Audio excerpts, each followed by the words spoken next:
Bienvenidos a Encuentros de Diseño, el podcast del Observatorio en Diseño y Creación de la Universidad Jorge Tadeo Lozano, conducido por Johanna Zárate y patrocinado por la Facultad de Artes y Diseño.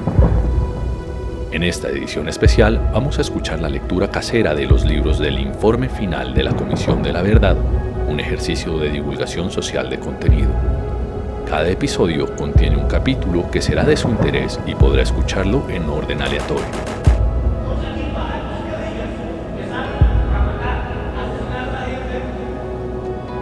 Hola a todos y todas.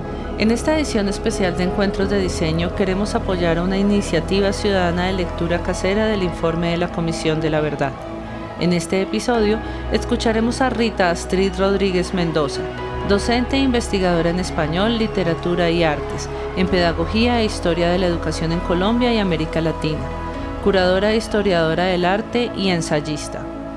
Esperamos que sigan con esta lectura y la compartan con el mundo. Hay futuro, sí hay verdad. Informe final, Comisión para el Esclarecimiento de la Verdad, la Convivencia y la No Repetición. No matarás, relato histórico del conflicto armado. No matarás, el primer mandamiento de la democracia colombiana.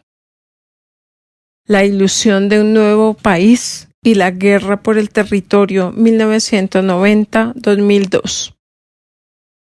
31. El renacimiento de la esperanza.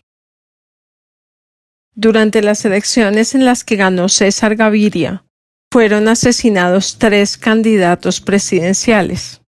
El país había tocado fondo. Por eso mismo, quizás, vino una gran reacción ciudadana para confrontar a las diversas violencias del narcotráfico y las guerrillas. Un movimiento que buscaba consolidar los procesos de paz que venían desde el gobierno de Barco y un sector de constitucionalistas que impulsaron la idea de convocar a una Asamblea Nacional Constituyente que rediseñara al Estado como uno más incluyente, más participativo y descentralizado. El esfuerzo ciudadano, el primero de muchos que vinieron en esa década buscando la paz, rindió frutos, y tanto el gobierno como la Corte Suprema de Justicia avalaron la idea de que la gente pudiera depositar una 7ª papeleta en las urnas, más allá de los votos regulares, para darle su aval a la convocatoria a una constituyente que reemplazara la obsoleta Constitución de 1886. La nueva carta de navegación sería escrita también por las guerrillas recién desmovilizadas. El presidente cumplió con el compromiso de convocar a la constituyente mediante la expedición del decreto 1926 de 1990. En sentencia, la Corte Suprema de Justicia, para entonces encargada del control constitucional, en reñida votación dio luz verde a los decretos con una salvedad. Derogó el temario de 109 puntos de la Asamblea propuesta por Gaviria, que amarraba con detalle el tipo de reformas y dejó abierta la puerta para desarrollar una profunda y amplia discusión. No habría temas vedados en el mandato constituyente. Un excombatiente del EPL recordó ante la Comisión de la Verdad que, abro comillas, el pacto de paz tuvo como razón la coparticipación de una reforma política de las instituciones. La nueva Constitución, en la que participamos junto con otros sectores diversos, significó una apertura y un giro democrático en el país. Cierro comillas. Desde antes de su posesión, la energía del nuevo presidente César Gaviria se concentró en tejer acuerdos básicos para la constituyente. Tenía 3 desafíos. Primero, intentar que todas las guerrillas participaran, pues la coordinadora guerrillera Simón Bolívar, CGSB, se había roto y las FARC-EP, el ELN y un sector del EPL estaban renuentes a dejar las armas. Segundo, frenar la guerra contra el Estado y la sociedad por parte de Pablo Escobar, el narcotraficante responsable del asesinato de Luis Carlos Galán. Tercero, desactivar la máquina paramilitar del Magdalena Medio y Urabá y, con ello, meter bajo la cintura civil a un ejército desprestigiado y permeado por el narcotráfico en esas y otras regiones. Bienvenidos al futuro. Con esa frase culminó Gaviria su discurso de posesión el 7 de agosto de 1990. Así les tendió la mano a las guerrillas para que formaran parte de la Asamblea Constituyente si dejaban las armas. Prometió una lucha sin cuartel contra los paramilitares, los llamó narcoterroristas y los calificó como la peor amenaza para Colombia. Afirmó que lucharía por fortalecer la justicia y combatiría el narcotráfico con herramientas diversas, no solo con la extradición. Al mismo tiempo, anunció la apertura económica y la inserción de Colombia en un contexto internacional en el que emergía la globalización.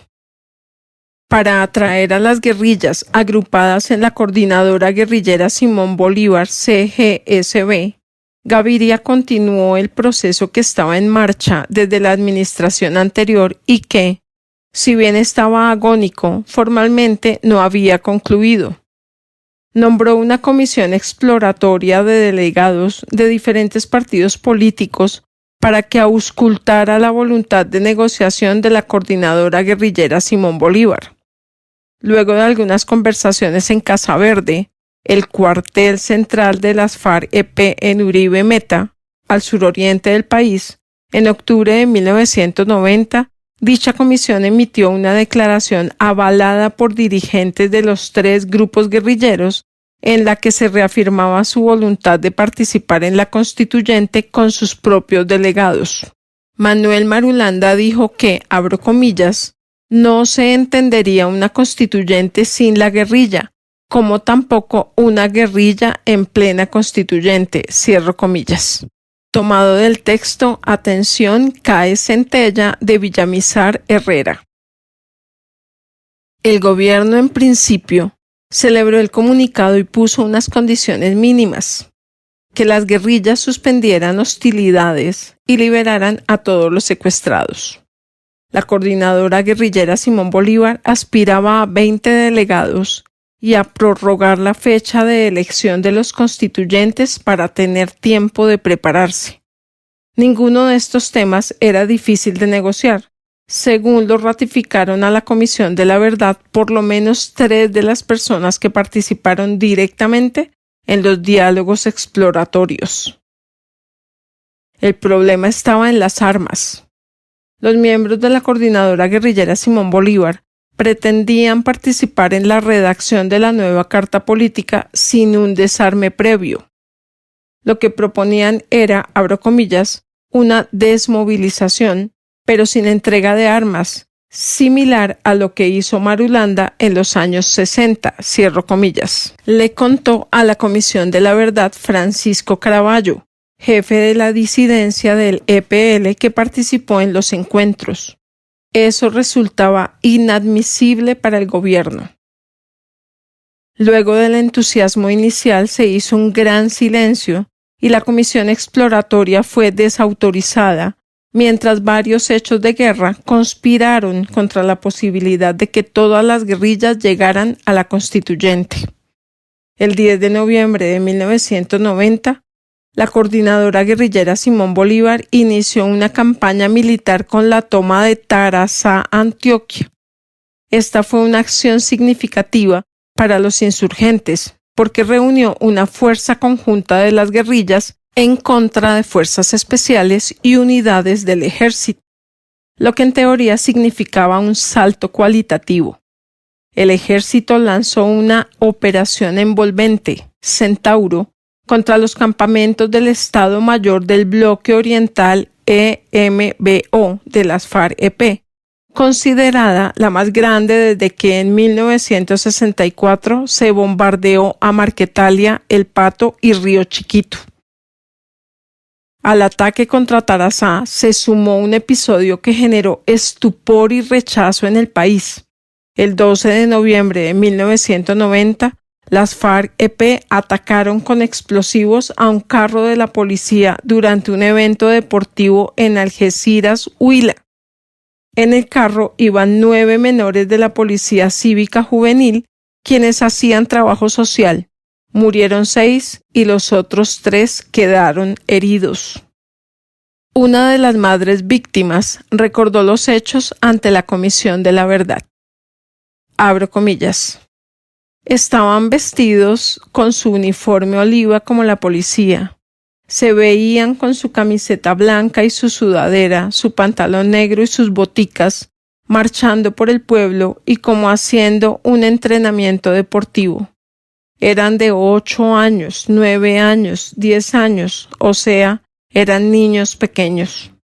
Ese día, precisamente, ellos estaban organizando y dirigiendo la carrera ciclística que iba llegando aquí al pueblo. Uno no dimensionaba el riesgo al ver a sus hijos allá juiciosos, aprendiendo. De madre uno dice no, pues que aprendan y que duren allá un tiempito. El pueblo nunca dimensionó que fueran a asesinarlos. Ese gran y terrible suceso marcó a la comunidad. Cierro comillas. Si se trataba de crear un clima político para una paz completa, estos hechos cometidos por las guerrillas no estaban ayudando y correspondían más bien a una lógica que imperó durante la guerra. A la paz se llega luego de mostrar poder militar. Una premisa que lo único que logró fue ahondar la desconfianza de lado y lado. El 9 de diciembre de 1990, mientras se abrían las urnas para elegir a los miembros de la Asamblea Nacional Constituyente, encargada de redactar un tratado que devolviera la esperanza a los colombianos, las fuerzas militares bombardearon Casa Verde. Allí había sido la sede de los diálogos de paz que concluyeron con los acuerdos de la Uribe en 1984, y para cuando se produjo este bombardeo, desde el punto de vista de los militares, era el cuartel general desde donde el secretariado de las FARC-EP impartía órdenes. Tenía su escuela de entrenamiento y administraba gran parte del dinero que provenía del secuestro, la extorsión y las cuotas que cobraban a los narcotraficantes por la venta de pasta base de coca. Casa Verde era un lugar estratégico para el desarrollo de los planes de expansión de las FARC-EP. Estaba situada en la parte alta del cañón del río Duda y en las goteras del páramo de Sumapaz, en el distrito capital, lo cual les permitía contar a la vez con una retaguardia y un espacio para organizar una ofensiva al momento de avanzar sobre Bogotá. Para la cúpula militar, Casa Verde era el lugar desde el que se materializaba la combinación de formas de lucha. Así lo expresó años después del ataque el general Luis Humberto Correa Castañeda, quien comandó la Operación Colombia o retoma de Casa Verde. Abro comillas. Había sido durante mucho tiempo testigo de las actividades que se realizaban en Casa Verde, como consecuencia del mal logrado proceso de paz del presidente Belisario Betancur. Helicópteros desembarcando líderes políticos, delegaciones internacionales, representantes de la Iglesia, diferentes misiones. Avatares de la política que para mí no se compadecían con las actividades ilegales que las FARC-EP desarrollaban subrepticiamente. Convocatoria de cabecillas de frentes guerrilleros, cumbres de la coordinadora guerrillera Simón Bolívar para adoptar estrategias para la guerra total y el empleo intimidatorio del terrorismo selectivo. El ejército no desconocía esa situación y le resultaba incomprensible. Cierro comillas. Como ese 9 de diciembre las nubes y la bruma del páramo de Sumapaz se despejaron, los militares hicieron la operación según lo planeado. A las 8:04 am, 4 aviones Kafir bombardearon Casa Verde. Minutos después, 3 aviones Mirage M5 reforzaron el ataque sobre los cambuches que días antes habían abandonado los miembros del secretariado de las FARC-EP. Este debía ser un ataque sorpresa, pero los guerrilleros fueron advertidos y se ha especulado que pudo ser hasta por miembros del propio gobierno. Los miembros del secretariado se replegaron por el río Duda, tal como lo habían hecho 3 décadas atrás cuando fue bombardeada Marquetalia. Esto fue corroborado por una excombatiente al referirse a estos hechos ante la Comisión de la Verdad. Abro comillas. Teníamos la información que el gobierno lanzaría contra nosotros un ataque a comienzos del 91 y de su determinación de no adelantar conversaciones si éstas no conducían a la desmovilización de la insurgencia. El 9 de diciembre viene el ataque en un momento en que nos encontrábamos dispersos por los motivos antes señalados. Cierro comillas. En este sentido, habló también un exoficial del ejército que participó en la operación. Abro comillas. A Casa Verde se pudo llegar por Mesetas o por la Uribe y la Sierra de la Macarena. Entiéndase, todo el mundo supo que el ejército iba después de 26 años a tomarse eso. Cuando entró a Casa Verde no había nadie. Se había ido todo el mundo, se había filtrado la información. Eso fue un error de esa operación. Por eso no cayó ni Tiro Fijo, ni Alfonso Cano, ni Raúl Reyes, ni el Mono Jojoy, ni nadie, porque ya se habían ido. Cierro comillas. El mensaje no podía ser más claro. El bombardeo acababa con la última posibilidad de que las FARC-EP, el ELN y un sector del EPL, agrupados en la coordinadora guerrillera Simón Bolívar, formaran parte del pacto de la Constituyente.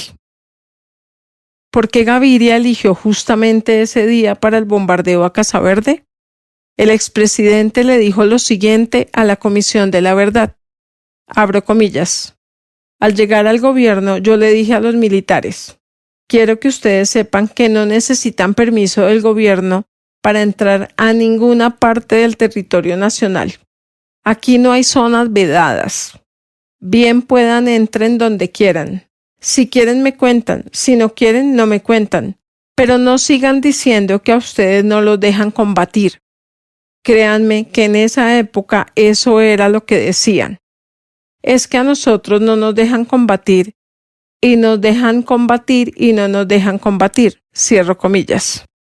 Esas palabras fueron consideradas por las Fuerzas Armadas como un aval para seguir desarrollando la operación que ya venía en curso. Así lo reafirmó el general Correa. Abro comillas.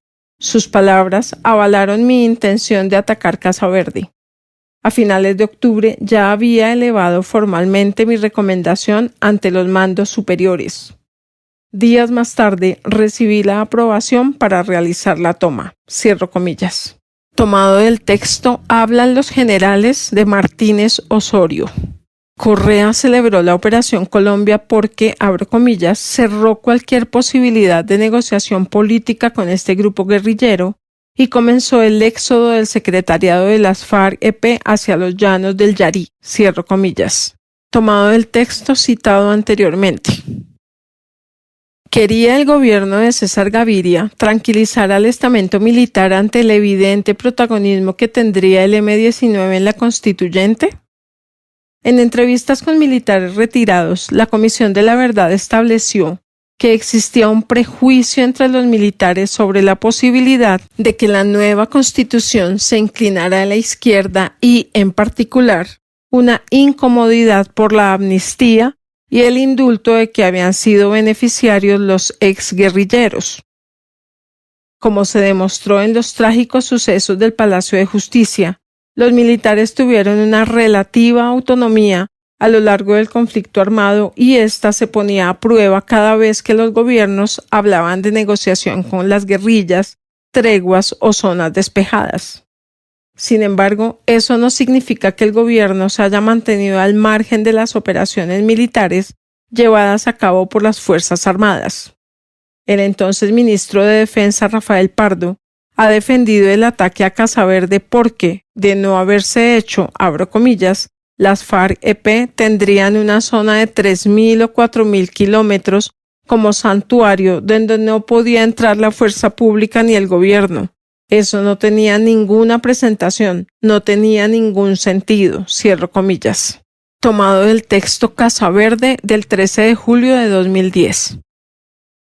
Una segunda hipótesis sobre las razones del ataque la expresó el político conservador Álvaro Leiva, quien justamente integró la comisión exploratoria que se reunió con los guerrilleros.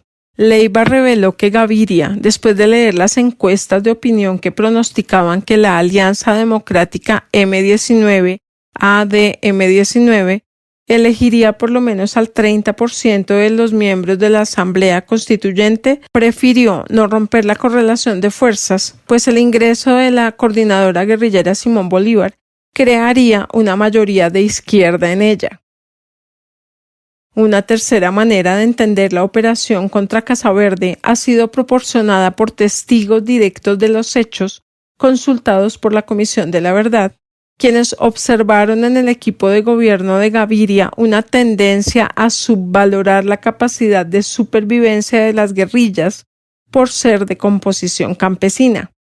El presidente apostó por un debilitamiento paulatino de la insurgencia, considerada para entonces anacrónica y aislada políticamente en lo nacional y en lo internacional.